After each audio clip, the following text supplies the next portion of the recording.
नमस्ते बच्चों, कैसे हैं आप सब। बेटा हमने क्लास 10th साइंस का सेकंड चैप्टर यानी एसिड बेसिस एंड सॉल्ट्स अम्ल क्षारक एवं लवण पढ़ना स्टार्ट किया है। चलिए नेक्स्ट टॉपिक पे चलते हैं।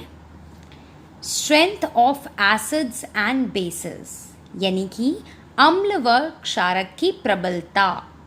अभी तक हमने बहुत सारे एसिड्स देखे हैं, अम्ल देखे हैं, बेसिस भी पढ़े हैं और हमने ये भी जान लिया कि एसिड्स में ज़्यादातर H+ आयन होता है। ठीक है, सभी में नहीं पर ज़्यादातर में हमें H+ जब हम उनका विलयन बनाते हैं, सॉल्यूशन बनाते हैं तो हमें H+ आयन मिलता है। इसी तरह से बेसिस यानी क्षारक में हमें OH- आयन्स मिलते हैं, जैसे NaOH, KOH, इन सब में हमें OH- आयन मिलते हैं जब हम सॉल्यूशन यानी कि विलयन बनाते हैं। ठीक है, अब जब मेरे को ये पता चल गया कि एसिड से मुझे ये आयन मिलेंगे, बेस से मुझे ये आयन मिलेंगे, तो सभी एसिड से ज़्यादातर ऐसा होना चाहिए। जैसे अगर मैं यहाँ पर बेसिस क्षारक की बात करूँ, NaOH ये भी एक क्षारक है, ऐसे ही KOH ये भी एक क्षारक है। इसी तरह से अगर मैं कोई एसिड की बात करूँ, जैसे HCl ये भी एक एसिड है, H2SO4 ये भी एसिड यानी अम्ल है। इसी तरह से HNO3 ये भी एक अम्ल है। इसी तरह से CH3COOH ये भी एक अम्ल है, एसिड है। यानी कि ये सभी के सभी मुझे H+ आयन देंगे और ये मुझे OH- आयन देंगे, है ना। तो फिर कैसे पता चलेगा कि इनमें से सबसे स्ट्रॉन्ग यानी सबसे प्रबल अम्ल कौन सा है, या कह लीजिए वीक कौन सा है, कमज़ोर अम्ल कौन सा है। इसी तरह से सबसे कमज़ोर या स्ट्रॉन्ग क्षारक कौन सा है, ये कैसे पता चलेगा, क्योंकि सभी से तो मुझे OH- या H+ आयन मिल रहे हैं। तो बेटा देखिए, ये जानने के लिए हम यूज़ करते हैं यूनिवर्सल इंडिकेटर यानी कि सार्वत्रिक सूचक का। अब इंडिकेटर आपको पता है, सूचक जो कि हमें एसिड और बेस बताता है। मतलब ये एक ऐसा पदार्थ होता है, ऐसा मटेरियल होता है जो एसिड में अलग कलर दिखाता है और बेस में अलग कलर दिखाता है। तो इससे ये तो पता चल जाएगा कि सामने वाली चीज एसिड है या बेस है। ये हमें किससे पता चल रहा था? सूचक से, जैसे फेनोफ्थलीन, मिथाइल ऑरेंज, इन सब से हमें ये पता चल रहा था कि कोई चीज एसिड होती है या बेस है, अम्ल है या क्षारक है। पर यूनिवर्सल इंडिकेटर हमें ये बता देता है कि कौन सा एसिड ज्यादा स्ट्रॉन्ग है या कौन सा क्षारक ज्यादा स्ट्रॉन्ग है यानी बेस ज्यादा स्ट्रॉन्ग है। होता क्या है? Combination of indicators that shows different colours of at different concentrations of H+ ion. यानी ये यूनिवर्सल इंडिकेटर सार्वत्रिक सूचक अनेक सूचकों का मिश्रण है, यानी बहुत सारे सूचकों को मिला दिया तब ये यूनिवर्सल इंडिकेटर यानी सार्वत्रिक सूचक बन गया। और ये करता क्या है? ये हाइड्रोजन आयन की विभिन्न सांद्रता यानी different concentration of hydrogen ions में अलग अलग रंग प्रदर्शित करता है। इसे और अच्छे से समझने के लिए बेटा ये देखो, जैसे मान लीजिए एक ग्लास में मेरे पास कोई एसिड है, A लिख दिया मैंने, अम्ल एसिड, और B ग्लास में मेरे पास कोई बेस है यानी कि क्षारक है।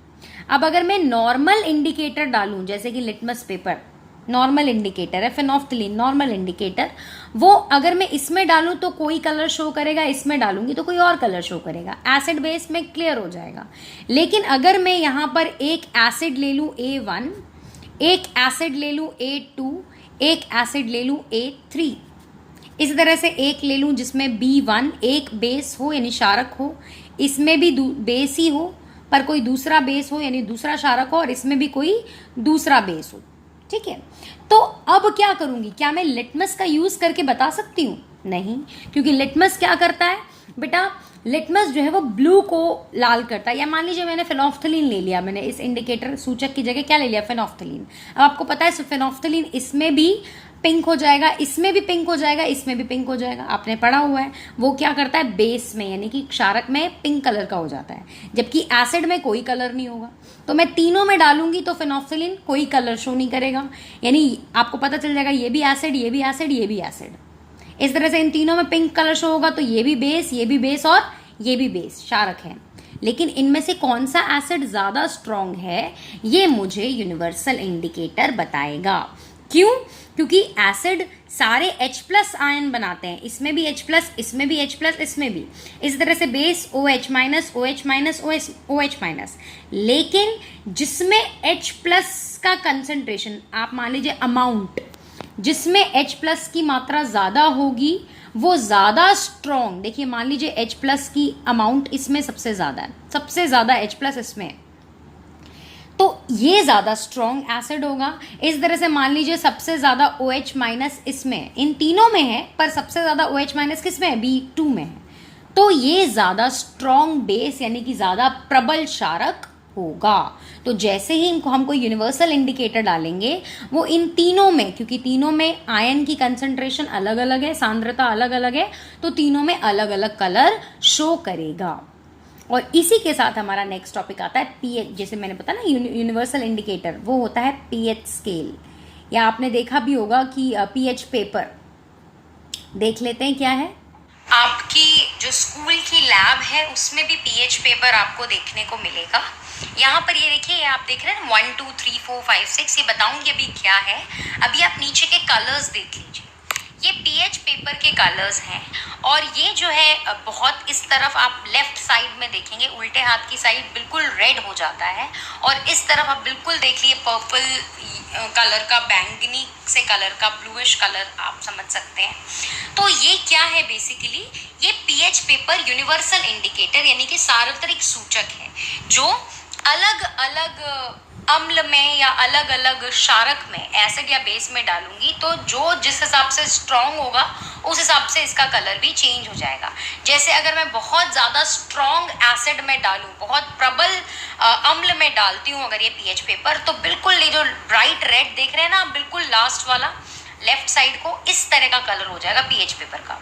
तो इतना रेड कलर आ जाए तो आपको पता चल जाएगा कि आपने जिसमें डाला है वो बहुत ही स्ट्रॉन्ग एसिड है, ठीक है। इसी तरह से अगर वो उस पर कोई चेंज या ग्रीनिश रहता है, वो जैसे 7 पे आप देख रहे हैं बिल्कुल ग्रीन, तो आप कहोगे कि जिसमें मैंने डाला है ये पीएच पेपर वो ना ही एसिड है ना ही बेस, ना तो अम्ल है ना ही क्षारक, वो न्यूट्रल है यानी उदासीन है। इसी तरह से अगर आपको ब्लू शेड में मिलता है कलर, जो आप किसी भी सोल्यूशन में डालते हैं विलियन में, आपको पता नहीं वो अम्ल है कि क्षारक है, या क्षारक भी है तो ज़्यादा स्ट्रॉन्ग है या फिर वीक है, तो अगर वो बहुत ज़्यादा पर्पल कलर का हो जाता है तो आप समझ जाइए, जो आपके राइट हैंड साइड में कलर देख रहे हैं, अगर इस तरह का पीएच पेपर हो जाता है तो आप समझ जाइए कि आपने बहुत ज़्यादा स्ट्रॉन्ग बेस में डाला है, यानी कि बहुत प्रबल क्षारक में डाला है।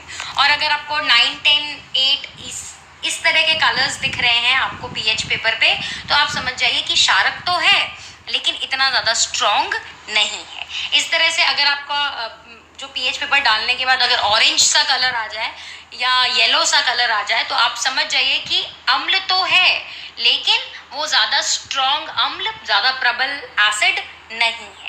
क्लियर बेटा? तो ये पीएच पेपर है जो अलग अलग आयंस की कंसंट्रेशन यानी H+ या OH- अलग अलग, अगर ज़्यादा H+ होगी या ज़्यादा OH- होगी, अलग अलग कंसंट्रेशन पे, अलग अलग सांद्रता पे अलग अलग कलर शो करता है। ठीक, चलिए फिर आगे बढ़ते हैं। नेक्स्ट है हमारा पीएच स्केल। ये क्या है? देखिए अभी मैंने आपको एक पीएच पेपर दिखाया और मैंने कहा था कि ये जो है वो अलग अलग कंसंट्रेशन यानी अलग अलग सांद्रता पे H+ आयन की या OH- आयन की, इनका अलग अलग कलर शो होता है। पीएच स्केल भी वही है। ये क्या है? असल में 0 और 14 के बीच, जैसे आपका नॉर्मल स्केल होता है ना 0 से 15, ये पीएच स्केल 0 से 14 की रेंज का है। इसमें बीच में आता है 7, ठीक है। और आपने देखा था ग्रीन सा कलर था इससे पहले वाली इमेज में। तो बेटा अगर ग्रीन सा कलर आए तो आप समझ लीजिए, जैसे मान लीजिए ये मेरे पास ग्लास में कुछ सोल्यूशन पड़ा हुआ है, मुझे नहीं पता ये क्या है, ठीक है। आपने इसमें पीएच पेपर का स्ट्रिप डाला और आपने देखा कि उसमें क्या चेंज आया। आप देखते हो भाई ग्रीन सा कलर आ गया। कौन सा कलर आ गया? ग्रीन सा। तो आप रेंज देख के, जो मैंने अभी आपको फोटो दिखाई, उससे आपको पता चल जाएगा कि ये जो डाला है ना, ये ना ही एसिड है और ना ही बेस, ना ही अम्ल है ना ही क्षारक, इसीलिए ग्रीन सा कलर आया है। और इसका जो पीएच होगा वो होगा 7। समझ आ रही मेरी बात? ये पीएच स्केल की बात करें जिसमें पी बेसिकली पोटेंस, यानी पोटेंशियल, हिंदी में शक्ति। किसकी शक्ति? H की, यानी कि हाइड्रोजन आयन की शक्ति। हाइड्रोजन आयन जितना ज़्यादा होगा वो उतना ज़्यादा प्रबल, उतना ज़्यादा स्ट्रॉन्ग एसिड होगा। जितना कम होगा वो उतना वीक एसिड होगा, उतना ही कमज़ोर अम्ल होगा। ठीक है, तो उससे बनता है ये। यहाँ 7 ग्रीन कलर आ जाए तो हम बोलते हैं pH 7 है, यानी उदासीन, यानी न्यूट्रल है, जिसमें भी आपने डाला है। ठीक, 7 से नीचे, 7 से कम, यानी कि ये देखो 1 2 3 4 5 6, 7 से कम जो है pH, ये बताते हैं कि हमारा जो सोल्यूशन है, ये जो हमारा सोल्यूशन है वो है एसिडिक, यानी कि अम्लीय। जैसे मान लीजिए रेड कलर, यहाँ पर कौन सा कलर था? बिल्कुल रेड कलर था। तो आपके पास कोई सोल्यूशन है, कोई विलियन है, उसमें आपने पीएच पेपर डाला और वो किस कलर का निकल आया? वो रेड कलर का हो गया, बिल्कुल ब्राइट रेड।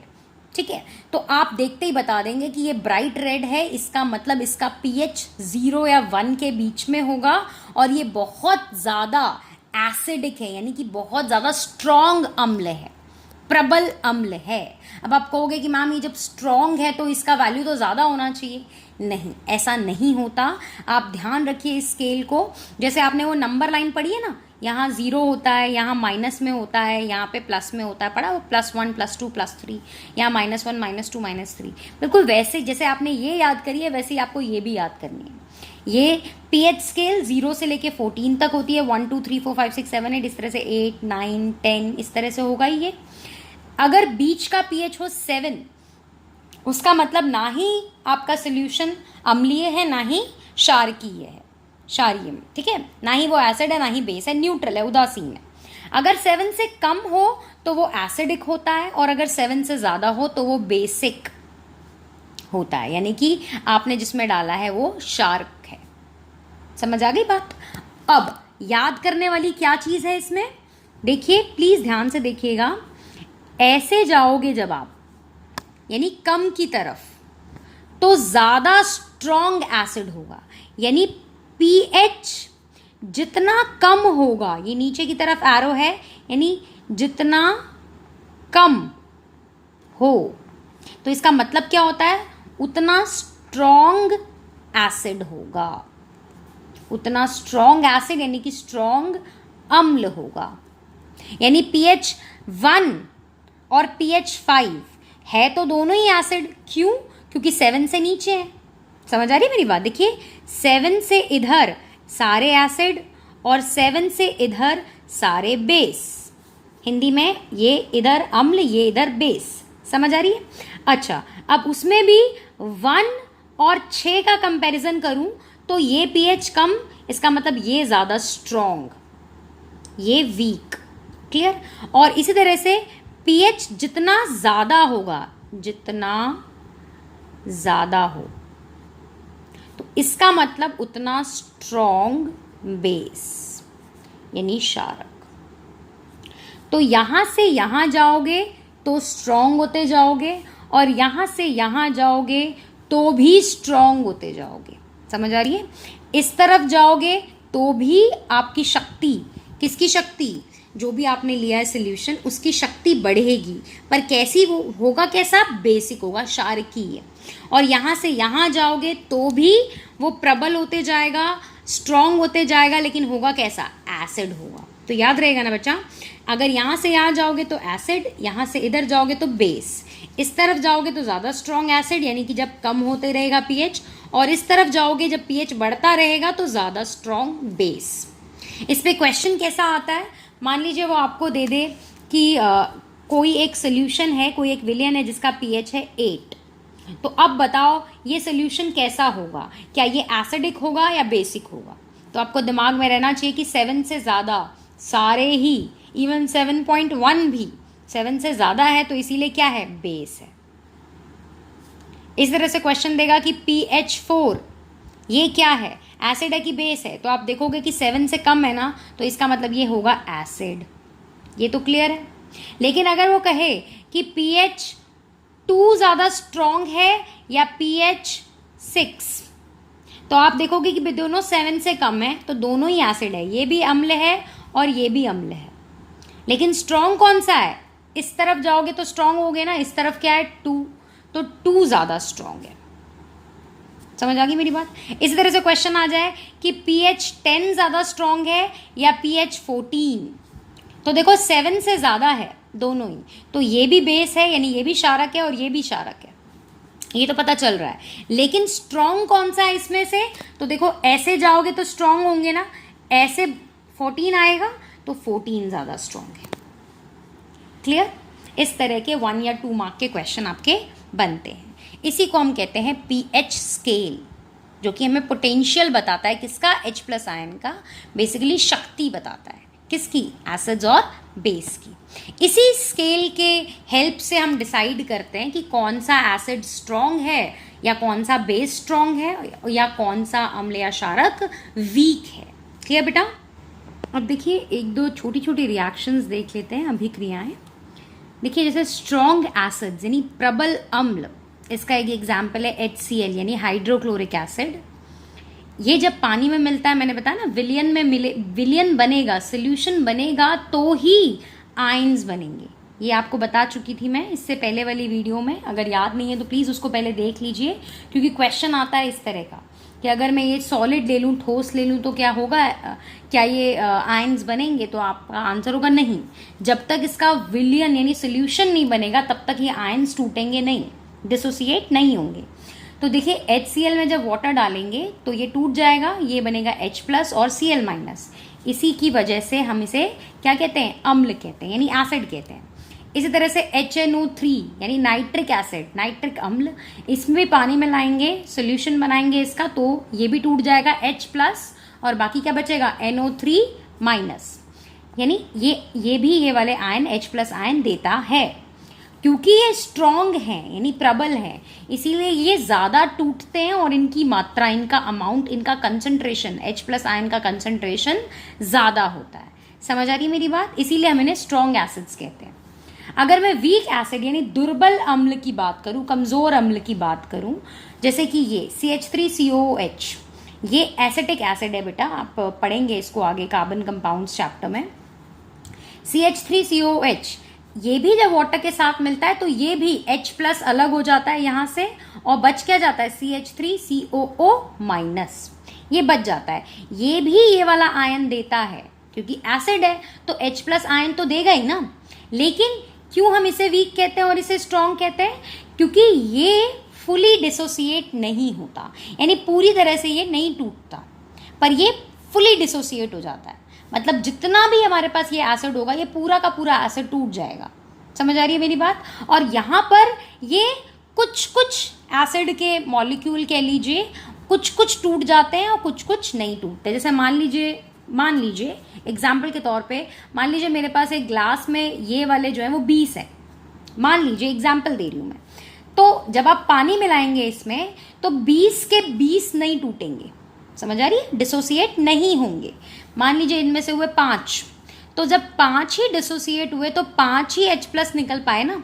अब यहाँ पर क्या है? यहाँ 5 H+ हैं, लेकिन 15 के 15 CH3COOH ही रहेंगे, तो ज़्यादा H+ आयन यहाँ नहीं बनेंगे, क्योंकि it does not completely dissociate, पूरी तरह से टूटता नहीं है।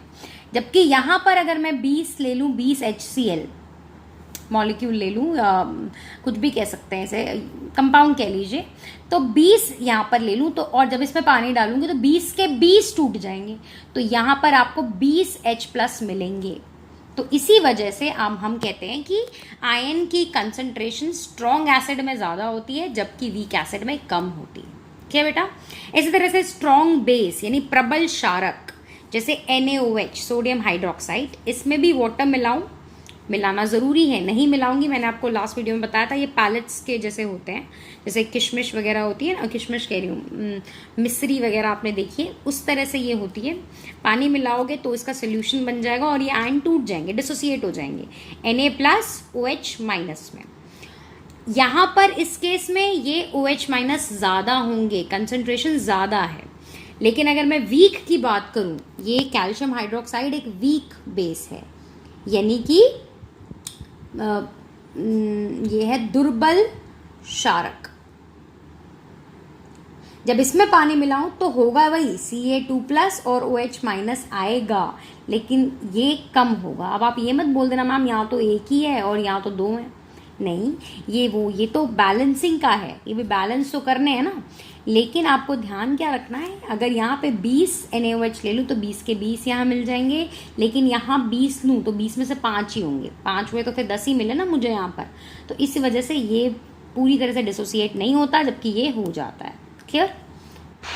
देखिए बेटा, जो पीएच अभी हमने पढ़ा, या फिर हम जो एसिड या बेस की बात कर रहे हैं, अम्ल और क्षारक की बात कर रहे हैं, ये सिर्फ हम स्कूल में या किताबों में या लैब में ही नहीं पढ़ते, ये हमारे डेली के जीवन में भी, यानी डेली लाइफ में भी बहुत इम्पोर्टेंट होते हैं, बहुत ज़्यादा मायने रखते हैं। क्यों? देखिए, इसके कुछ क्वेश्चन आपके पेपर में आ जाते हैं। जैसे लास्ट ईयर एक क्वेश्चन आया था कि आपकी बॉडी यानी आपके शरीर का पीएच कितना होना चाहिए। तो जो बेटा हमारा ब्लड होता है, रक्त, वो 7 से 7.8 पीएच यानी कि एल्कलाइन यानी कि क्षारकीय पीएच पे हमारा बॉडी काम करता है। इसी तरह से आगे और जो इसके एग्जाम्पल है जो हम अपनी डेली लाइफ में देखते हैं वो हम समझने की कोशिश करते हैं। चलिए देखिए, यहाँ पर आप देख रहे होंगे, आपने सुना भी होगा एसिड रेन यानी अम्लीय वर्षा। ठीक है, अम्लीय वर्षा का क्या मतलब है? तो जो पानी होता है, रेन वाटर यानी वर्षा का जल जो होता है, यदि उसका पीएच 5.6 से कम हो जाए, देखो 5.6, 7 है, 7 से कम तो आपका एसिड होता ही है, अम्ल है ही, लेकिन अगर 5.6 से और भी कम हो जाए, तो आपको मैंने बताया था कि पीएच ज़्यादा कम हो तो वो ज़्यादा स्ट्रॉन्ग एसिड हो जाता है, बताया था ना। तो अगर पीएच और भी कम हो जाता है तो आप उस वर्षा को, उस रेन को बोलते हो एसिड रेन। तो जब एसिड रेन पड़ती है ज़मीन पे तो सिर्फ नुकसान हमें ही नहीं देती, बल्कि जो पानी के अंदर रहने वाले एक्वाटिक एनिमल्स होते हैं उनको भी बहुत नुकसान देती है, क्योंकि वो भी एसिडिक वाटर में यानी कि अम्लीय पानी में नहीं रह सकते। क्लियर बेटा? तो ये भी क्वेश्चन आ जाता है कि एसिड रेन का कितना पीएच होता है। इसी तरह से आपके आसपास जो आप पौधे उगाते हो मिट्टी में, मिट्टी का भी पीएच इसी तरह से घटता बढ़ता रहता है। जैसे मान लीजिए एसिड रेन ही हो जाए तो जो मिट्टी है उसका भी तो पीएच कम हो जाएगा ना। पीएच कम हो जाएगा मतलब वो भी अम्लीय हो जाएगी, एसिडिक हो जाएगी। या फिर कभी कभी ऐसा भी होता है कि वो बेसिक भी हो सकती है यानी क्षारकीय भी हो सकती है। तो उसको कैसे हम घटा बढ़ा सकते हैं, उसको कैसे वापस से न्यूट्रल यानी उदासीन कर सकते हैं? देखिए, यदि उसका पीएच जो है वो कम है यानी कि वो एसिडिक है, तो हम उसमें क्या मिला देंगे? ये तो अपना दिमाग से सोच के बताओ कि यदि अगर ज़मीन का पीएच एसिडिक है यानी कि अम्लीय है, तो उसको बैलेंस करने के लिए, न्यूट्रल करने के लिए हम उसमें कुछ वैसा मिला देंगे, बेसिक मिला देंगे, कुछ क्षारकीय चीज़ मिला देंगे जिससे वो वापस से ठीक हो जाए। इसी तरह से अगर वो क्षारकीय है यानी एल्कलाइन है, तो हम उसमें कुछ एसिडिक मिला देंगे या जिससे वो वापस से न्यूट्रल हो जाए। समझ आती है मेरी बात? तो ये आपके एनसीईआरटी में बहुत अच्छे से लिखा हुआ है, आप उसको भी पढ़ सकते हैं कि किस तरह से ज़मीन का पीएच न्यूट्रलाइज करना होता है, उदासीन करना होता है। इसके अलावा और भी बहुत सारे एग्जाम्पल हैं। देखिए, जैसे हमारी ह्यूमन बॉडी में आपको पता है हमारे पेट के अंदर, हमारे आमाशय में HCl यानी हाइड्रोक्लोरिक एसिड होता है। कभी कभी कम खाने की वजह से या फिर ओवर ईटिंग करने से या फिर कुछ तला भुना खाने की, इधर उधर का बाहर का खाते हो, तो उसकी वजह से हमारे पेट में, आमाशय में एसिड की मात्रा बढ़ जाती है, क्वांटिटी बढ़ जाती है। काफ़ी बार इससे हमें बीमारियां यानी अल्सर जैसी बीमारी भी हो जाती है। तो अब पेट के एसिड को कम करने के लिए क्या करते हैं? देखो, एसिड को न्यूट्रलाइज करना है ना, तो हमें कुछ ऐसा खाना पड़ेगा जो कि बेसिक हो यानी कि क्षारकीय हो, तभी तो वो उदासीनीकरण करेगा। आपने चैप्टर 1 में पढ़ा है ना उदासीनीकरण। तो हम जो डाइजीन वगैरह या इनो वगैरह खाते हैं वो असल में क्या होता है? वो बेसिक यानी क्षारकीय होता है।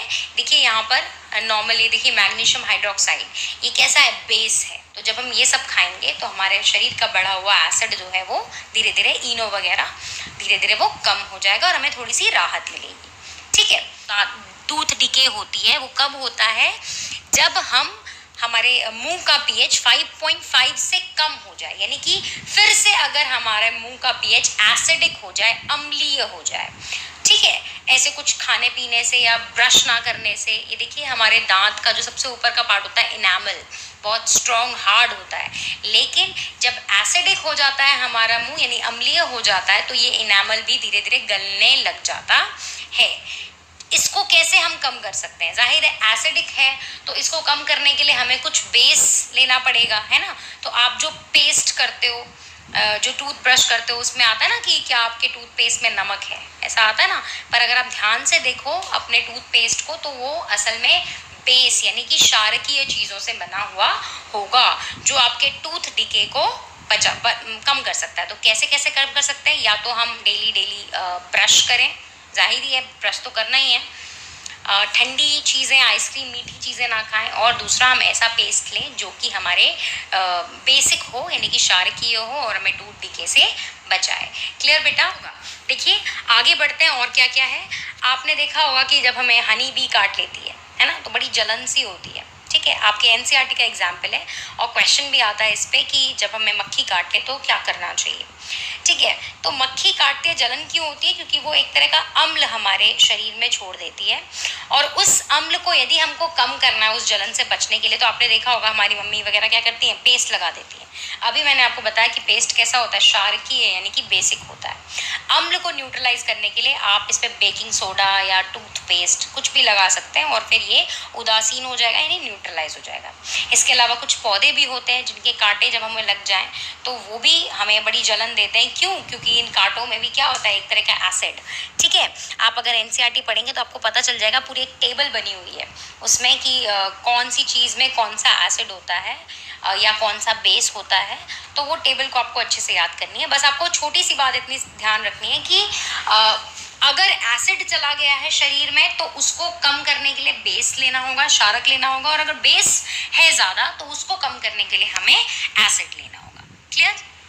तो देखिए बेटा, जो क्वेश्चन आपके पेपर में बनते हैं एप्लीकेशन बेस्ड क्वेश्चन, वो एक नंबर के बनते हैं। देखिए, एक ये पूछ सकता है कि बॉडी का पीएच क्या होता है, तो आप लिखेंगे 7 से 7.8। इस तरह से एसिड रेन का पूछ ले तो आपको ये मेंशन करना पड़ेगा कि 5.6 से कम। 5.6 से कम होगा तो ज़्यादा एसिड होगा, ज़्यादा अम्लीय होगा। टूथ डीके का कभी कभी शॉर्ट नोट आ जाता है, तो आप लिखेंगे कि 5.5 से कम हो जाए तो टूथ डीके हो जाता है, सड़ने गड़ने लगता है हमारा जो टूथ का इनामल होता है, दंत क्षय। इस तरह से स्टंग पे, यानी जो डंक पे बहुत सारे क्वेश्चन हमेशा आते हैं कि भाई अगर मक्खी काट ले तो कैसे करेंगे, चींटी काट ले तो क्या करना है। तो ये वाला क्वेश्चन भी बहुत बनता है। आपके जो बुक है एनसीईआरटी है, उसमें टेबल दे रखी है, आप उस टेबल को ध्यान से देखिए। ये देखिए, इस तरह की टेबल है। जैसे यहाँ पर आंट स्टिंग, चींटी के काटने में क्या करना चाहिए, तो चींटी के काटने में मिथेनोइक एसिड यानी कि अम्ल है, तो हमें जाहिर है कुछ ऐसी चीज़ लगानी पड़ेगी जो कि क्षारक हो, यानी बेस हो। इस तरह से नीटल स्टिंग में कौन सा एसिड होता है, तो मीथेनोइक एसिड होता है, ये भी अम्ल है। तो इसको भी कम, इसकी जलन को कम करने के लिए हमें फिर से क्षारक लेना पड़ेगा। तो इस तरह के कुछ कुछ क्वेश्चंस, काफ़ी बार एसिडिटी वाला क्वेश्चन आ जाता है कि पेट में जो एसिड की मात्रा बढ़ जाती है, तो हमें क्या करना है। ये वाली टेबल को आप अच्छे से देख लेंगे तो वो आपको ज़्यादा क्लियर हो जाएगा। ठीक, तो इससे नेक्स्ट वाली वीडियो में हम ये चैप्टर ख़त्म कर देंगे, जिसमें हम सॉल्ट्स के बारे में पढ़ेंगे, यानी कि baking soda, washing soda, gypsum, plaster of Paris, और फिर ये चैप्टर ख़त्म हो जाएगा। ओके बेटा, थैंक यू।